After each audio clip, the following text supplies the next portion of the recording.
Bismillahirrahmanirrahim. Today's topic is Silk Routes links the world.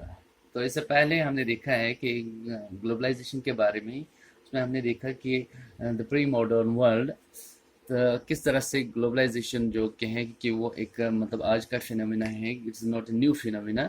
कि globalisation जो है वो मतलब बहुत पहले समय से, अगर हम pre modern world time period की बात करेंगे तो तब से मतलब होती आई है। तो आज हम silk routes link the world routes को मतलब पर्सपेक्टिव रख के देखेंगे कि व्हाट इज दिस, कि सिल्क रूट्स क्या है and why it is known as silk routes. ये सिल्क रूट्स क्या होते हैं और इसको क्यों सिल्क रूट्स कहा जाता है। तो first of all silk routes के बारे में अगर हम मतलब पढ़ें कि सिल्क रूट्स क्या है। सिल्क रूट्स हम कह सकेंगे, यानी कि सिंपली हम कह सकेंगे कि it's a network of various routes. यानी कि ये मतलब रूट्स का एक नेटवर्क है जो कि लार्ज एरियाज को कनेक्ट कर रहे थे। जैसे कि अगर हम एशिया, यूरोप या चाइना की बात करेंगे तो लार्ज एरिया यानी कि बहुत सारी कंट्रीज को ये सिल्क रूट्स जो है, ये सिल्क रूट्स का जो नेटवर्क था ये कनेक्ट कर रहा था। And then why it is known as silk route. इसको सिल्क रूट क्यों कहा जाता है? तो मोस्टली इन रूट्स के ज़रिए से किस चीज़ का ट्रेड होता था? मोस्टली इन रूट्स के ज़रिए से टेक्सटाइल का मतलब ट्रेड होता था। और उसमें से भी मतलब यानी कि कपड़े का व्यापार होता था और मोस्टली उसमें से ज़्यादातर सिल्क कपड़ा जो है उसका मतलब ट्रेड होता था। And that is why it is known as silk route. तो इसी के बेस पे इसको सिल्क रूट्स नाम पड़ गया।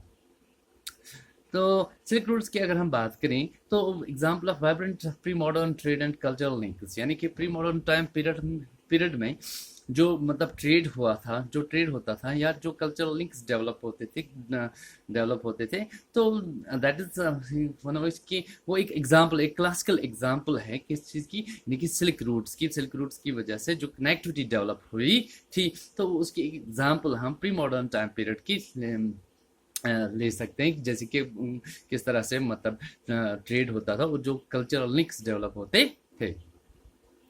Historians identified several silk routes, यानी कि जो हिस्टोरियंस हैं उन्होंने मतलब बहुत सारे ऐसे मतलब सिल्क रूट्स को, तो हिस्टोरियंस की अगर हम बात करें तो दे आइडेंटिफाइड सेवरल सिल्क रूट्स, यानी कि बहुत सारे सिल्क रूट्स को आइडेंटिफाई किया था कि जो कि कनेक्ट कर रहे थे मतलब वास्ट रीजन्स को। जैसे कि अगर हम Asia, Europe and northern Africa की बात करेंगे तो बहुत से कंट्रीज को क्या कर रहे थे, कनेक्ट कर रहे थे, जो कि मतलब बाय लैंड भी थे और मतलब सी रूट में भी मतलब ट्रेड किया जाता था, कनेक्टिविटी डेवलप हुई थी जो कि मतलब वास्ट रीजन्स को कनेक्ट कर रहे थे।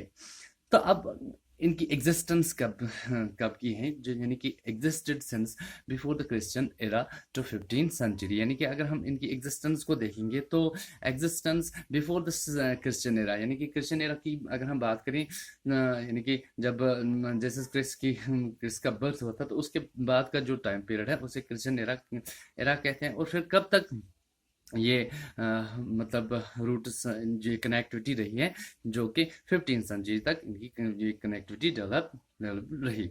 तो उसके बाद क्या हुआ इन रूट्स के साथ, ये क्या डिसअपियर नहीं हुए, लेकिन कुछ डिफरेंट वजहों की वजह से ये डिक्लाइन होने शुरू हो गई। जैसे कि अगर हम डिफरेंट इन्वेजन जो हुए थे, अगर हम मंगोल इन्वेजन की बात करेंगे तो इन चीज़ों की वजह से, इन वजहों से ये रूट्स डिक्लाइन होने शुरू हुए और लोगों ने इन पर से चलना बंद किया। तो हमने ट्रेड की बात कर रहे थे कि जो ट्रेड हो रहा था तो उसमें टेक्सटाइल का ट्रेड हो रहा था, स्पाइसेस का ट्रेड हो रहा था और बाकी कुछ चीज़ों का भी। जैसे कि अगर हम एशिया की बात करेंगे तो चाइनीज़ पोल्ट्री भी यहाँ से जाती थी, टेक्सटाइल ज़्यादा था, स्पाइसेस ज़्यादा थे from India and south east Asia की अगर हम बात करें तो ये सारी चीज़ें यहाँ से मतलब क्या एक्सपोर्ट होके जा रही थी, कहाँ, यूरोप में। तो वहाँ से इन रिटर्न हमें क्या मिलता था? इन रिटर्न हमें गोल्ड एंड सिल्वर मिलता था।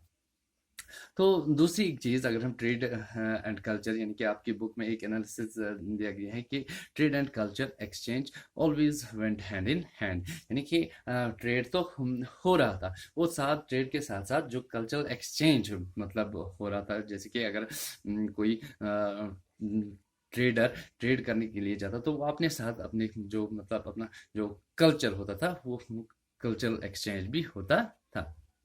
यानी कि जैसे कि अगर हम क्रिश्चियन मिशनरी की बात करेंगे या जो मुस्लिम प्रीचर्स हुआ करते थे, इससे पहले के टॉपिक में भी हमने पढ़ा है कि किस तरह से मतलब जो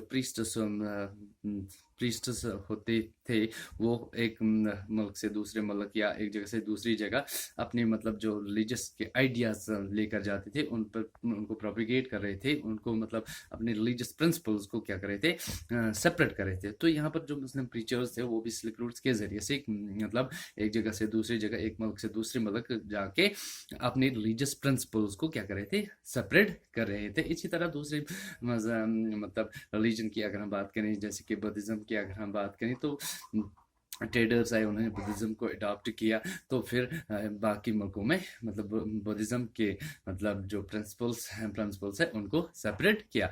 तो this was all about silk routes links the world, यानी कि सिल्क रूट्स जो थे उन्होंने किस तरह से मतलब वर्ल्ड को मतलब जोड़ के रखा था, उन्होंने किस तरह से उनकी जो कनेक्टिविटी थी किस तरह से डेवलप हुई थी, और मोस्टली इन सिल्क रूट्स पे किन चीज़ों का ट्रेड होता था। जैसे कि हमने टेक्सटाइल की बात की है, और खासकर मतलब टेक्सटाइल में खासकर जो कपड़ा सिल्क का कपड़ा होता था उसका ट्रेड होता था, and that is why it is named as silk root.